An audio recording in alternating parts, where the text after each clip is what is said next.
እንዴት ሀንቾ እንግዲህ ሀንቾ እያለቀሰች ትገኛለች። በስተመጨረሻ የእጅሽን ይበልሽ እያልን ነው ማለት ነው። ሀና እንግዲህ ኢዝራን ከዚህ በፊት አልፈልግሽም በላይ ብላ ነግራው ነበር ማለት ነው። እሱም ደግሞ አልፈልግሽም ብሏታል እንግዲህ ዛሬ ማለት ነው። ከዚህ በኋላ አይደለም በሄርሽበት ልከተልሽ ቀርቶ ላይሽ ራሱ አልፈልግም ብሎ እንግዲህ ልኳን ነግሯት እያለቀሰች ትገኛለች ማለት ነው። እውነት ለመናገር ሀና አጥፍተሻል በመጀመሪያ ማለት ነው። ይህን ዛሬ ሰላም አትለኝም ወይ እያለችው ነበር። ለምን አስፈልጎ ነው ሰላም እምልሽ? ከዚህ በኋላ እንግዲህ እኔና አንቺ አንገናኝም ብሏታል ማለት ነው። ሰላም ቀደም ብላ ሂዳ ለኢዝራ እውነቱን ነግረዋለች ማለት ነው። ሀና ልታገባ ነው ስትለው እሱም ተናዶና ተበሳይቶ ይሄ ሊሆንማ አይችልም በፍጹም እንዴት ለምን እያለ እየተርበተበተ እየጠየቃት ነበር ሰላምን ማለት ነው። ሰላም ጤና ይስጥልኝ ውድ ቤተሰቦቼ፣ ለቻናል አዲስ ከሆናችሁ ላይክ፣ ሼር፣ ሰብስክራይብ አድርጉ። እነሆ ይዘንላችሁ የመጣ ነው ኖላይቶችን ነው እንደተለመደው ማለት ነው። ዛሬም ቀጥሏል ኖላይቶች ማለት ነው። በኖላይቶች ጉዳይ ላይ ያለ ነገር ምንድን ነው እንግዲህ ወይዘሮ ሀንቾ ከባድ ችግር እንትን እያለች ነው ማለት ነው። በራሷ ከባድ እርምጃ ወስዳለች ማለት ነው። የሜላት ዘመድ ከክፍለ ሀገር የመጣበት ምክንያት ምንድን ነው? ማንስ አመጣው የሚለውን እነግራችኋለሁ ማለት ነው። ከክፍለ ሀገር ሊመጣበት የቻለው ምክንያት ወይዘሮ ወይም ደግሞ ምላሴ ደውሎ በአስቸኳይ ወደዚህ ና ቶሎ ብሎት ነው ማለት ነው የመጣው። ምክንያቱም ወደዛ እንዲመጣ የተደረገበት መንስኤ ምንድን ነው? ሜላትና እንደዚሁም ደግሞ አባቴ ተጣልተዋል ብሎ ጠርቶት ነው ማለት ነው። ምላሴ ነው የጠራው።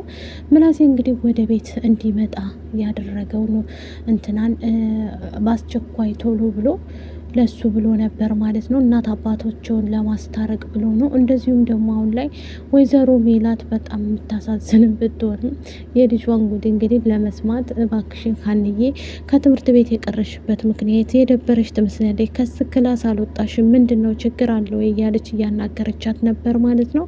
እሷ ግን እውነቱን ልነግራት አልቻለችም። ማየኔ ምንም አልሆንኩም ዝም ብዬ ነው እያለች ነበር ማለት ነው። በዚህ የተነሳ እንግዲህ በጣም ትልልቅ ችግሮች እየተፈጠሩ ነው፣ እንትን እያሉ ነው ማለት ነው፣ እየተጣሉ ነው ማለት ነው። በጣም ከባድ ችግር አለ ማለት ነው። በዚህ የተነሳ እንግዲህ እውነትን ለማውጣት ሀናም ደግሞ አጥፍተሻል፣ የራስሽ ስራ ነው እንግዲህ ኢዝራ በመጀመሪያ አንቺ ነሽ ያመጣሽው አግባይ ብለሽ፣ ከዛም በኋላ ደግሞ እሱ አስቦ አልሞ እሺ ብሎሽ ነበር። ግን አንቺ በስተመጨረሻ ምንድነው ያደረግሽው?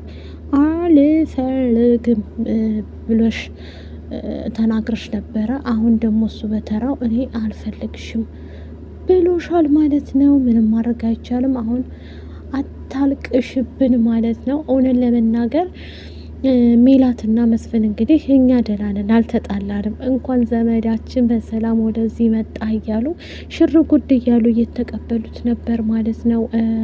ከክፍለ ሀገር የመጣውን ማለት ነው። እንግዲህ የሜላትና የመስፍን ዘመድ ቢሆንም ምላሴ ነው እንግዲህ ደውሎ ያመጣው ወደ አዲስ አበባ ማለት ነው ከክፍለ ሀገር። ሀና አሁን ላይ እያለቀሰች እንደዚሁም እየተበሳጨች ትገኛለች ማለት ነው። ይሄ የሆነበት መንስኤ ምንድን ነው? ሀና እንግዲህ ከኢዝራ ጋር ያላት ነገር ሙሉ ለሙሉ እምነቷ ጠፍቷል ማለት ነው። በቅርቡ ደግሞ እኛም ደግሞ ጉድ እናያለን ብለን እየታዘብንም እየተመለከትንም ነው ማለት ነው። መስፍን እንግዲህ ለመስፍንም እያማከረችው ነበር ሀንዬ ሲጨንቃት።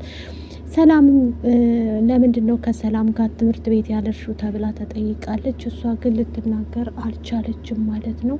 ምክንያቱም እሷ ልትናገር ያልቻለችበት መንስኤ እውነት ለመናገር ሀና አሁን ላይ ያለችበት ትምህርት ቤት ላትሄድበት የቻለችበት ምክንያት በጎን በኩል አቶንትን አለ ማለት ነው። ኢዝራ ስላለ ስለ ኢዝራ ማውራትም ሆነ ምንም ማለትም አሁን ላይ አትፈልግም።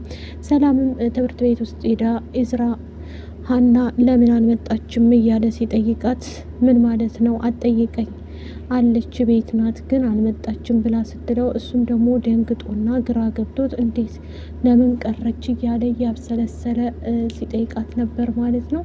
በዚህ ሰዓት ላይ እንግዲህ ሀንዬ እውነት ለመናገር አጥፍተሻል። አሁንም ቢሆን ይቅርታ መጠየቅ አለብሽ ኢዝራን ማለት ነው። ራስሽ ነሽ እንግዲህ አልፈልግሽም በላይ ብለሽ በስተመጨረሻ አልፈልግሽም፣ አይንሽም ማየት አልፈልግም ያልሽ ማለት ነው። እንደዚሁም ደግሞ አሴርና ወይም ደግሞ እንትና ማለት ነው ኤላ በጣም በሀና ፍቅር ተጎድተዋል። ግን እሳ የሚረዳቸው ሰው እነሱም ያስፈልጋቸዋል። ማንም ሊረዳቸው አልቻለም ማለት ነው። በዚህ የተነሳ እንግዲህ ስላልቻለ ቀስ በቀስ ይደረስበታል እያል እኛም ደግሞ ከጎናቸው ሆነን እያበረታታናቸው እንገኛለን ማለት ነው። በቅርቡ ቀን ደግሞ አንድ ላይ ይሆናሉ ብዬ ተስፋ አድርጋለሁ። ይሄ ነገር ተስተካክሎላቸው አንድ ላይ ሆኖ ደስ የሚል ጊዜ ያሳልፋሉ ብዬ እያሰብኩ ነው ማለት ነው። አሁን ላይ ሀና ምንም ቢሏት ምንም ልሰማ አልቻለችም፣ እያለቀሰች ነው ማለት ነው። በዛ ላይ ሜሉካ ታውቃላችሁ በጣም ከባድ ችግር ነው የተፈጠረባት ማለት ነው። በዛ ላይ በቃሉ ለምንድን ነው እጁን የማያነሳው ከኛ ህይወት ለምን አይወጣም እያለች ነው ማለት ነው። እንግዲህ መስፍን ላይ ስልክ ተደውሎለት ነበር በመሀል ማለት ነው። ማን የደወለው? ለምን ተደወለ? እንዴት ሊደወል ቻለ? እያለች ጓገጭ እያለች ነበር። የስራ ስልክ ነው በቃ ተይውን ተኛውን ሲላት፣ እሳ ደግሞ እንዴት እንዲጮህ ፈልገህ ነው እንዲ አይደል ቤቱን እንድቀውጠው ፈልገህ ነው እያለች እንግዲህ ሜላት በጣም ተናዳና ተበሳይታ እሬ እያለች እየጮች ነበር ማለት ነው። ይህንን እንግዲህ መስፍን ማስተካከል ነበረብህ። የደወለችውም ደግሞ ቤቲ ናት። ቤቲ እንግዲህ ልደውልበት የቻለችበት ምክንያት ምንድን ነው? ከዚህ በፊት ታውቃላችሁ አብረው ስለነበረች፣ አሁንም ደግሞ ሜላትና መስፍን አንድ ላይ ሲሆኑ እነሱን ለማጣላትና እነሱን እንትን ለማለት የሞከረችው ሀረካት ነው ማለት ነው። እነሱ ታረቁ ስንል ዛሬም ታርቀዋል ስንል ነገ ተጣልተው እናገኛለን ማለት ነው።